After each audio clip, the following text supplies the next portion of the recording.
Go. Right, I'll just hang on a couple of seconds whilst we get some more people rolling in. Fire up my screen.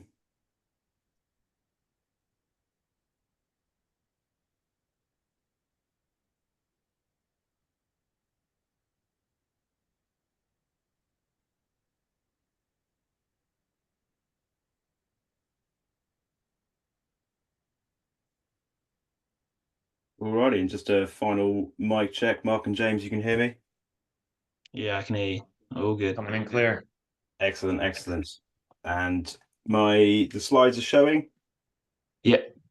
Excellent. Well, thank you all very much for joining this webinar today, hosted by ourselves here at Rocket Phone and Upsell and Stacky. Today we're going to be talking about basically all the ideas and tools and tips of how to get your outbound team calling more effectively and go into a bit more detail on what we all think should be the role of the modern SDR. So to kick things off, I'd like to introduce myself. I'm the marketing director and co-founder at rocketphone.ai. And we're a complete enterprise voice platform. So we do various products, but first and foremost, we're a beautiful and powerful dialer with seamless CRM integration, specifically Salesforce, powered by real-time AI. So what does that mean? It means we listen to your conversations in real time and guide and coach as reps whilst they're on the call. And it gets rid of all post-call related admin with seamless syncing into Salesforce. So that's myself and Rocket Phone. We're also joined by Mark Bedard, CEO and founder of Upsell. Mark, over to you. Tell us a little bit about your history and what Upsell does. Yeah, absolutely. And firstly, I appreciate you putting it on, Sam. Sam and James did all the heavy lifting with respect to this one, so I get to show up and smile, which is great. Yeah, but I appreciate it, guys. Upsell is a full-blown contact data provider. We specialize in prospecting, specifically over top of LinkedIn and LinkedIn Sales Navigator. We have incredibly accurate mobile phone numbers and expeditious workflow automation that's built into the solution. We have been around for a while. Myself, I was an ex-ZoomInfo employee and ex-Cognizant employee both. So some of the data players in the market. Been in the data space for a better half of a decade. And we've been around relatively recently for past 7 months or so. We're just hitting the scene. So although new to the scene, not necessarily new to the space. Yeah, Mark knows his stuff. And as Mark mentioned, we've also got James Donaldson, founder of Stacky and sales coach extraordinaire. James, over to you. Yeah, thanks, Sam. Um, yeah, Mark, I didn't do much for this. It was all Sam. Let's give Sam the credit. I spent the last 10 years building, training, scaling SDR teams in EMEA and in the US, primarily at an outsourced SDR agency, and then built a partnership program with lots of vendors in the space that people recognize for sales tech. And now we've built a platform that will help people better select the right tools and simplify the sales tools stack so it can actually help their team rather than cause more distraction and more confusion. As everyone I'm sure is sort of sick and tired of 100 different LinkedIn posts about the next new tool, and yeah, having to juggle 10 plugins on their screen and all that type of stuff. So we help people simplify it. Nice, thank you very much, both. And yeah, James, I know you're a very big proponent of keep it lean, keep it clean. Yes. That's where Stacky can help you. Right, okay, so moving on to the crux of the webinar. Guys, I want to start by just drilling down onto the specific role of the SDR function in an outbound team. So, I mean, from your guys' perspective, like what's the role kind of entailed over the last 10 years and kind of to the point of which, what does it mean to be an SDR at the moment, good or bad? Mark, I'll start with you. The SDR role has certainly changed over time. I mean, we can think, back in the day when everything was kind of on the rise. There was no outreach and sales loft. There was no engagement solutions in existence. This was kind of around where predictable revenue came out, and the crew wrote the book, and everyone started adopting it. It was effectively about role specialization.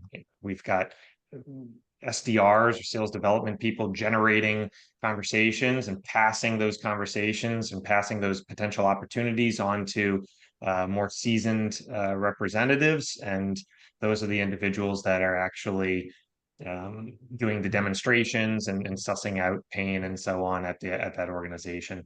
The SDR role has drastically changed. I think we can all, we've all been in it for a long time. We've all seen the rise of the SDR role, and also it changed literally year by year as technologies changed. Outreach, sales loft, the data providers have changed their solutions. We can think about this happening in the past 10, 15 years as well. I think the biggest thing that we're probably going to be hitting on in this topic, I'm really keen to get your guys' thoughts on it as well, is that word specialization. We've talked about, I would call it more generalization in terms of mediums that the actual SDRs are reaching out to over the past decade. That's, email, it could be LinkedIn, it could be phone, it could be in person, it could be delivering handwritten notes, videos, all sorts of different things. But you can think about each one of those mediums.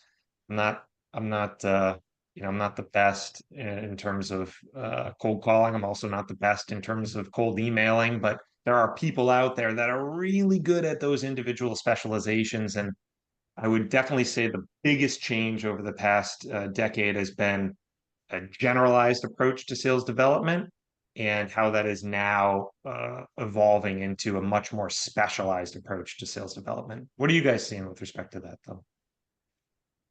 James, I'd echo it. Yeah, I'd you on that. I think that we went through a period of when these engagement and these enablement tools did arrive on the scene. It was a new thing. It helped people add more scale to some of the channels that they were using. And I think it's maybe part human nature. If you've got young SDRs, generally speaking, younger people in the sales team, they're gonna lean on those tools more and more and shy away maybe from cold calling a little bit more. And some of those blockers, those mindset blockers, start to creep in a bit more. And then suddenly, a couple of years down the line, you're in a space where everyone's confused by all the tools. They've got multiple tools in place, multiple channels, and just want to rip it back and just make it like nice and simple. Get the right data, get your CRM set up so you can track things properly, and then encourage and coach like the habits. That's maybe going on to a bit of a different topic there a little bit, but just come back to now we can coach people to be specialized in whatever they're best at, and then just coach the right habits to help them maximize that channel, and then maybe start to add other strings to the bow. But you want to be, I think it's far better to be master of one channel than it is to be slightly below average across 10 different things.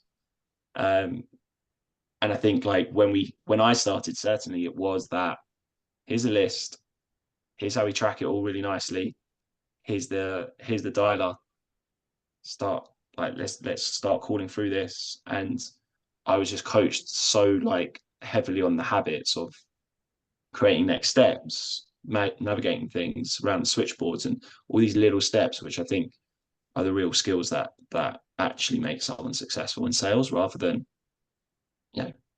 adding in another tool.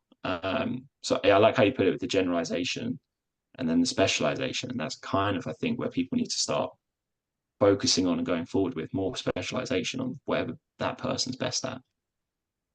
Appreciate it, guys. I mean, drawing on to the detail. I mean, what actually do you see as the bad thing about doing a very multi-channel, multi-activity way of doing outreach? I mean, on the face of it, it sounds great. Oh, I can touch them on LinkedIn, video.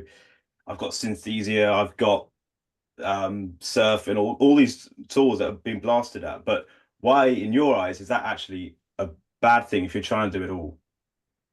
Yeah, like I think it creates that decision paralysis um for SDRs. And you don't learn every single thing in a about sales, and you don't go through every type of conversation and structure of conversation that there can be, in the first couple of weeks. It can take years. And so you need to find a way now to reduce that decision paralysis, reduce the 5 to 10 different plugins that someone has on their screen. And one way you can do that is by just simplifying back to cold calling, follow up, create those right habits. And then once you get that sorted, then you can start to add in the other channels. I still use every channel.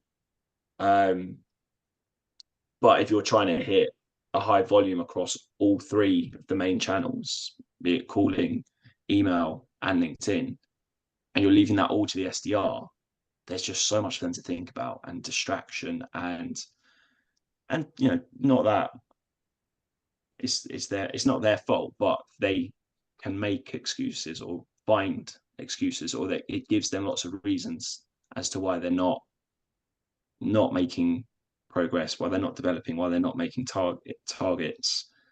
And then they're in a role they don't enjoy, and their leadership are faced with hard decisions. I And think like it's you're the hitting on leadership's such fault for, yeah. it's such a big piece though, James, right? Or what you're hitting on is like, and this is boots on the ground, right? Very tactical.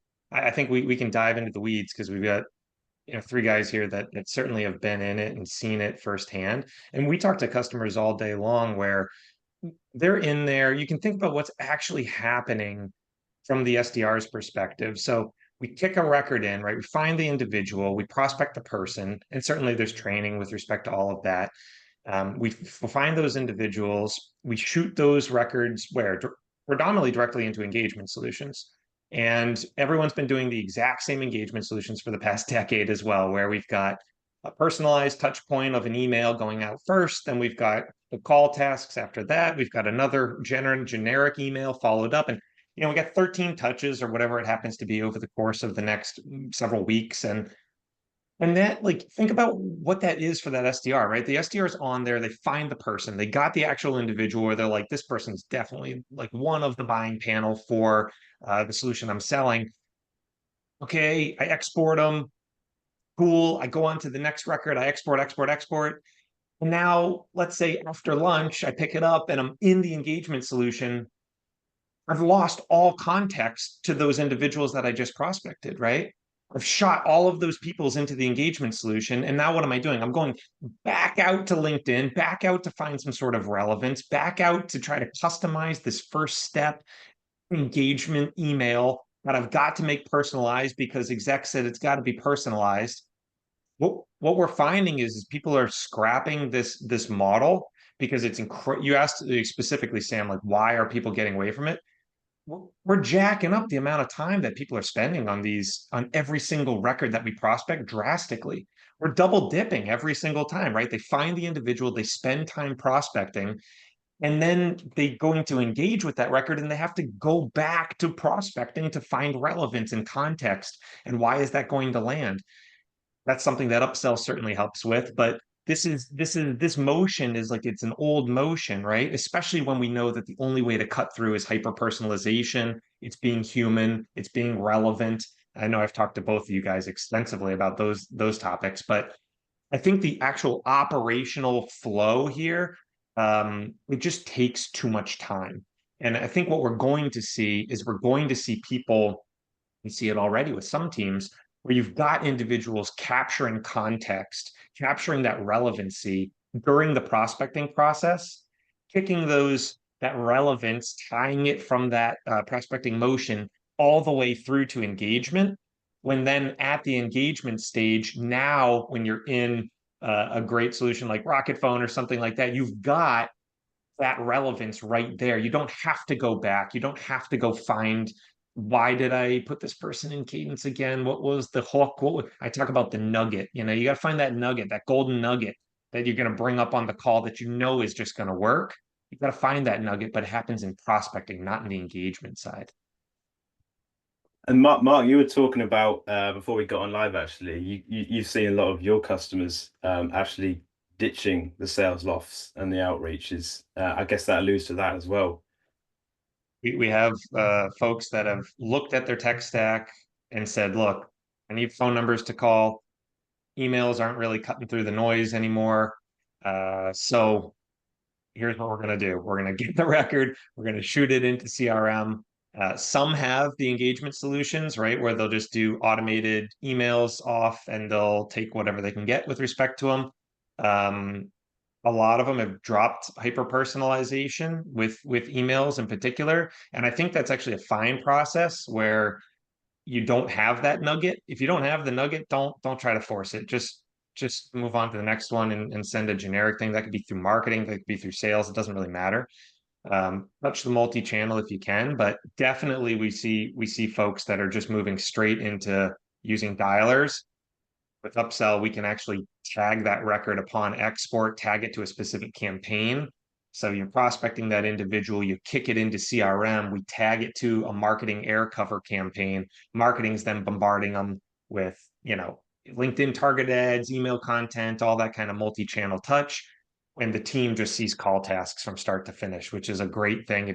They can hum through those, and they really, I know James, you're a big proponent of this, honing on those soft skills, which I feel like in the past 10 years, we've lost that training of the soft skills because we've been so focused on a multi-channel approach and trying to train up on each little bit of it. It's tough. It's hard. That's a tough gig, especially when they're only sitting in seat for 9 months or whatever it is, and then we're promoting them, right? And you've got to train those soft skills, right? It's that ability to call and allow someone to do that at scale, make it repeatable, make it measurable, coach that consistently with a tool like Rocket Phone.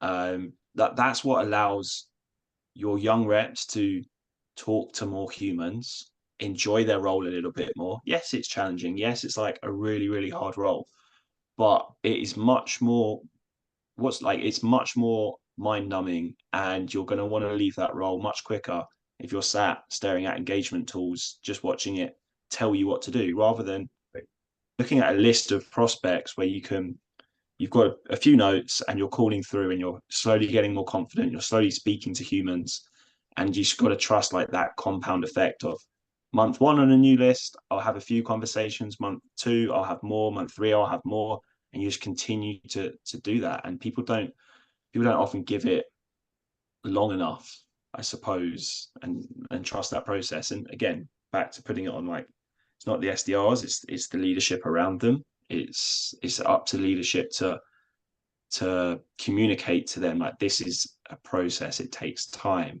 these are the things you're going to face, this is your average dial to connect rates.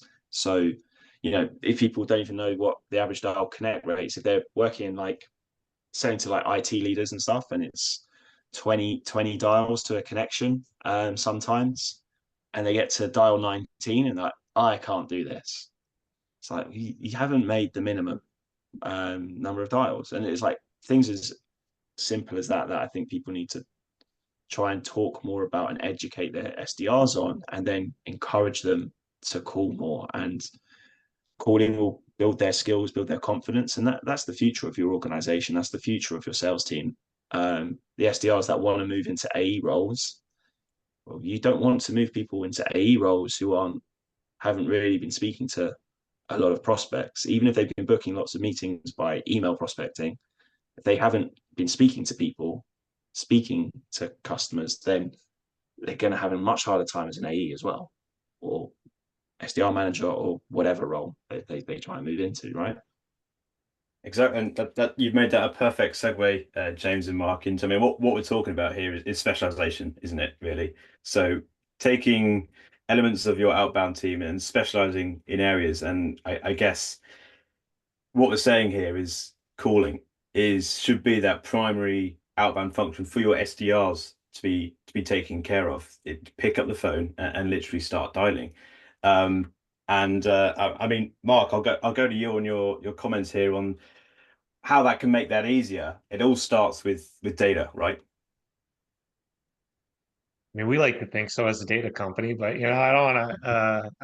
I think though that when you do think about a modern inside sales organization, having accurate data, in particular phone numbers, to James's point, is it's awfully difficult to run a highly sophisticated and highly optimized calling organization when the data is just incorrect or it's not going to get you there. Um, having 20 calls then becomes 100 calls, or becomes, it doesn't matter how many calls because it's just straight up wrong, right? That's certainly something that we're focused on at Upsell. We're hell bent on mobile phone accuracy in particular. We believe that mobile phones are the future of being able to connect with someone. I think office lines are kind of toast. I don't know. It doesn't look like you gents are in the office. It's one of those things. I think you start there, and then you have to teach them to prospect. I'm still a big believer of a bottoms up motion. I don't believe in a top down motion as a sales leader. I've run hundreds of reps, hundreds of individuals in my organizations over the years, and um, I don't believe that downloading a giant list of data, as enticing as that might sound from a speed perspective, I don't believe that that is an effective means of prospecting. I think that reps need to take ownership over whom specifically they're reaching out to. And I mean, you think about your early days calling, I still remember the names of those key contacts that, we dialed a bajillion times trying to get in contact with. That ownership and that tenacity that you get from knowing, hey, I need to get this person, I need to get them on the phone. That only comes if you're actually the one responsible and have done the little mental gymnastics to say, this is the person, I'm confident it's the person. Or if it's not the person and I'm really stinking close, then who is the exact person adjacent to him? But you have that context. So prospect, specialize on those people. That's the first skill I think that you learn, is who to specifically target. Yeah. Just on that point, of like recognizing your list, like still remembering some of those initial names. Like, we're not saying like you just say to an SDR like start calling and then they have to go find the accounts and all the people and stuff, but like they can source the contacts. They have their list of accounts, it's set up properly, and then they can start to source accounts and pull the numbers for the people that they think they need it for. And um, I think what you kind of talking about there is I kind of just refer it to as like list confidence. Like an SDR, the more they work their list, the more they fill it in with a few numbers, the more they see status changes next to prospects, the more conversations they have, the more meetings they book, the more pipeline they can see on that list over time. So when they all start, all the contacts are new, but over time you'll have some meeting sets, you'll have some, even if you've got some wrong contacts, you've got some referrals, you've got some long-term callbacks. That process and that like building confidence of their list is teaching them how to develop pipeline and get conversations. And even calling the switchboard. In fact, we had this today when someone I coached, they messaged me saying, "Hey James, I just called the switchboard, like you said, and I've booked a meeting," because they got put through. And like I people just seem to forget these like normal little steps. Like if you do that consistently for your list, you will find out much more about the org and get maybe, you're not always, that's a rare case, I suppose, but it does happen. But if you're just sitting at an engagement tool expecting everything to work, you're never going to get those little referrals, those little bits of insight that help you identify an account map and generate more confidence. Appreciate that, guys. I'm going to throw a question to both of you. Why is calling the best channel? I can answer that right off the clip. Yep. Calling is the best channel because it gives you the most instantaneous results. That is, you can uncover more verbally in a very short amount of time than you can over any other medium. Including, I would say, even including video and including some of these, people over the phone, you cut to the chase. And everyone, we talk about that when we listen to the thought leaders and all these openers and objection handling and all that kind of stuff. It's often viewed as like something you have to overcome and things like that. Like if I'm calling someone, I'm getting straight to the point. And I'm understanding in 5 seconds, 10 seconds, like I'm saying exactly what I'm looking for from that individual. And it's because we have business to do, like no one's got tons of time. And I think a lot of the young SDRs, they realize that over time, they gain the confidence, to your point, James, and they start to develop the skills where, look, like you have a problem, I've uncovered that issue, I've chatted with your people, they've told me X, Y, and Z. I know that we're a fit to be able to support that. When can we have a more in-depth conversation around that? It's that simple. It's you have an issue. Maybe you don't believe it's an issue. Great, like challenge me on it. The most instantaneous way to get that feedback is not via an email. It's not 600 emails back and forth or LinkedIn messages or anything like that. It's having a call with the person and getting that feedback right there on the phone. 100%.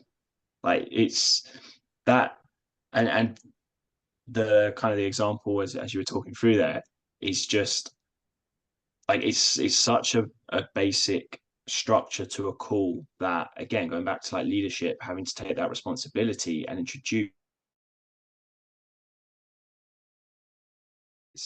introduce yourself, get permission to speak, like be relevant and to the point, and that clear that you're asking to have a meeting. If it's relevant, you're not trying to sell them at all costs when you cold call someone. You're not rudely interrupting their day for zero reason, which I think is the perception that people who've never called will have. It's probably what I thought when I started, and you quite quickly realize, actually, this is how business is done. Eventually, someone has to speak to someone. So why not start the process off like that? And it makes better sales reps, makes better people. Yeah, those skills you harness with cold calling, you take that throughout your entire sales professional life, don't you? Is you're succinct, you're thinking on your feet. All of those skills are you don't necessarily need for a pre-booked video meeting, and you don't have that urgency on a pre-booked video meeting either, do you? You have to get to it on a phone, and both sides have that expectation, so everything just moves quicker. Definitely. Guys, I mean, moving on now to a bit more nuts and bolts. In terms of the actual stack for your outbound team, James, I'll start directly with you. What are your? I mean, this is what stack is all about, right?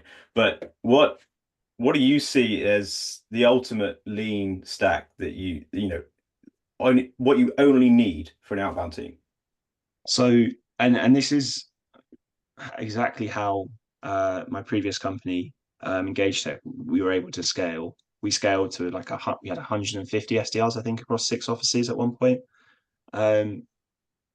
All we had was our CRM set up correctly to allow for a list view with good notes, tracking, and timestamping. We had our dialer, which would transcribe, let us listen back to calls. And we had, but until maybe like my last year there, we had one data tool. That was it. And that's like 150 SDRs. And the reason that works is because of, I mentioned it briefly before, is the compound effect of consistently keeping good notes, consistently calling, consistently updating CRMs across people. And obviously, most companies aren't going to have that many SDRs doing that, so it's maybe a little bit harder. But if you are diligent with notes and you train those right habits, you can get away with just that. Data, dialer, right CRM. And it all starts with the correct CRM setup. And then data in the dialer next. And then I would probably add in a second data tool or some sort of coaching platform. And I think like the big enablement platforms, like your Gongs, Legos, they're really powerful and they have good places. But most of the dialers now, like Rocket Phone, I know, is amazing for coaching. So I'd actually, one of the best coaching tools I've seen recently is Second Body, because it allows you to listen to calls and respond. So if you're at home doing it remotely, you can respond quickly and almost like live role play, listen back, compare it to everyone else's. So I think you really only need 3 to 5 tools, and which dialers, which data tools should depend on the CRM you're using, and should all integrate smoothly into the CRM to avoid people jumping around too many tools. LinkedIn Sales Navigator maybe as well, but even that, I haven't used it for ages. Mark, anything to change, add? And this is James's world, right? Like, I mean, he's in it day in and day out. I mean, we definitely, with respect to our customers, we support what we consider like upper market organizations. So, orgs that have large sales teams, large outbound teams. I think like one of the biggest shifts that that folks see when you start to scale is accounts versus contacts. And I know it's a little specific here, but like the account selection process, certainly at a smaller organization, is going to be disseminated down to the rep or the individual contributor.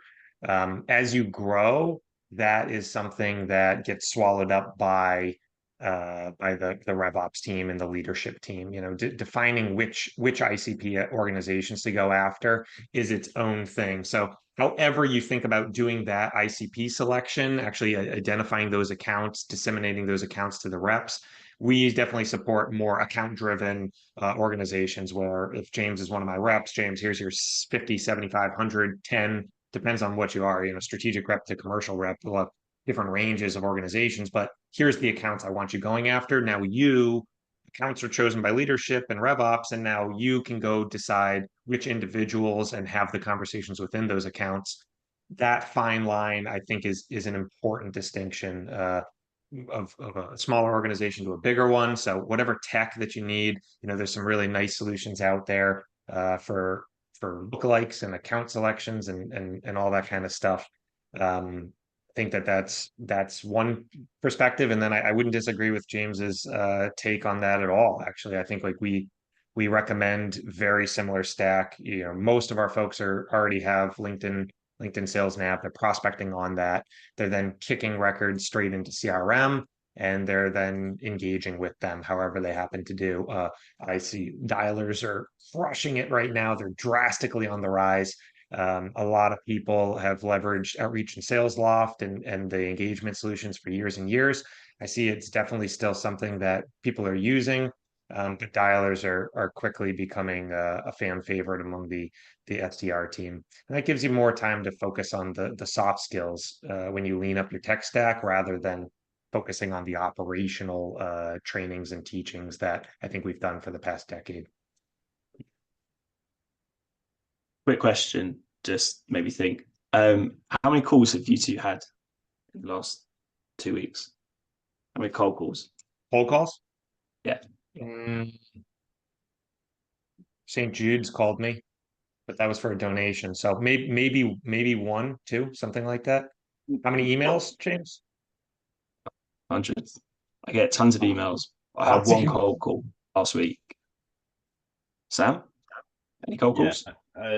A few, but it's the LinkedIn inbox, the premium in-mails that have all the same message, all want to explore synergies, and are all about 2 paragraphs long. Yeah, exactly. And so it's just like, right? Yeah, we've got three founders of businesses here, and no one's like, if someone just calls me and gives me a good call, they stand out way quicker to everything else. So you just need that simple stack. Yes, like you can do some other stuff and try and connect with people, maybe try and drop them an email or a LinkedIn to support the calling. But just calling first is going to get you so much better results these days. Actually, we just had one that called us for SOC 2 certification and all that kind of stuff. And he actually was one of the guys that called me in the past 2 weeks. I pointed him to my co-founder and CTO, and we just purchased the solution, I think 2 days ago. So the one cold call that we did have in the past month, we purchased the solution almost overnight. There we go. Great. I mean, James, actually, another nice segue there. Thank you, Mark. What makes a good cold call, James? A structure. Yep. What's your dream structure? Is always, this is how I was sort of coached it, and then how I've gone on to coach it with everyone I work with. It's introduction, permission to speak, relevance, problems you solve, one sentence on what your business maybe does, close to dates. That's like your top of the call. If you can get that, and it takes a minute, 90 seconds, then you get into a back and forth with someone. And that's where you work out, is this actually relevant? Is this a good use of your time? Is this a good use of our time? And then you work on what's the best next step. It might be a meeting. It might be, actually, I don't think we can help you ever. It's more likely 6 months' time, 3 months' time, share a bit more information, go and speak to someone else, not really my area. You need to get that. And that's the structure that I think most companies, they don't ever like coach their team on. They coach them around all the products and all the services. I know one company who hire about 20 SDRs every year, and they do 3 months of product training. Now, they're an enterprise company, they sell loads of stuff, so there's a lot to know. But I think it's far more effective to be coached on the structure of a call and how to generate next steps and be relevant, and just have that mindset of, you're a legitimate business with a legitimate product or service that could legitimately help this person.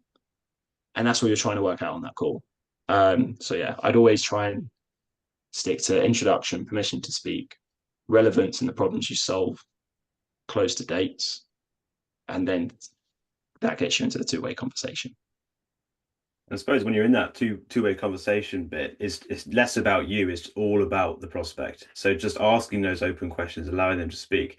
In some ways, your product knowledge only needs to extend to the first 30 seconds of your very quick 2-sentence pitch. So, I think it's something we're finding internally with us as well. Just get on the phones as quickly as you can. That's the best way. Absolutely. And the cold call, like that second part of the call, and whenever people maybe are thinking about cold calling, everyone always wants a bit more training or a bit more coaching around like objection handling. And I try to not use those terms as often, because actually it's just the start of discovery. It's just open questions, like you said, Sam. Show genuine interest in that person and how they operate and what they deal with. Ask them some questions that will reveal that will, in your mind, reveal that there could be something you could help them with. And it shows them that you're actually there to listen. You're not there to sell your product on the first cold call. You're there to see if it's worth either of your time having further discussion. And people understand that. Focus on questions and showing interest in whoever you've just called. Yeah, love it. Right, guys, I think we're coming up close to time. So if anyone watching wants to fire in some questions for these experts here, please do so. I'm going to fire across one now. Either of you, James, maybe start with you. Quite a specific one here. A couple of quick tips for getting around switchboards. Apart from buying a tool like Upsell with the mobile data. I was going to say we can help with that. Yeah, for sure. Talk to Mark. Honestly, it's a simple thing, and you should do this on most calls, is ask for the number, not the person. So don't call and say, hey, can I try and speak to Mark Bedard? It's, hey, been trying to get in touch with Mark. If you've got his number, please. Mark Bedard. You do that on every single switchboard, you will pick up a couple of numbers, or you'll just be put through anyway. But if you never ask for the number, you'll never get it. So that's my top tip. And then this is maybe not switchboards. It's just if you dial a number, whoever answers that phone, unless you know it's definitely a switchboard, but they say something that tells you it's a switchboard. Whoever answers that phone, you think it's who you're calling. You think, so if I'm trying to call Mark, Sam answers, I say, hey, Mark, how are you? And it builds that tiny little bit of familiarity so that they're more likely to help you. They're more likely to give you the right number or refer you on or tell you how to get in touch with Mark. So yeah, those are probably two small pieces. And it sounds like really obvious stuff, but it's about building good habits. Like that, those two things for me are just default now. I do it without thinking. And I will coach the SDRs that sit around me when I'm coaching them.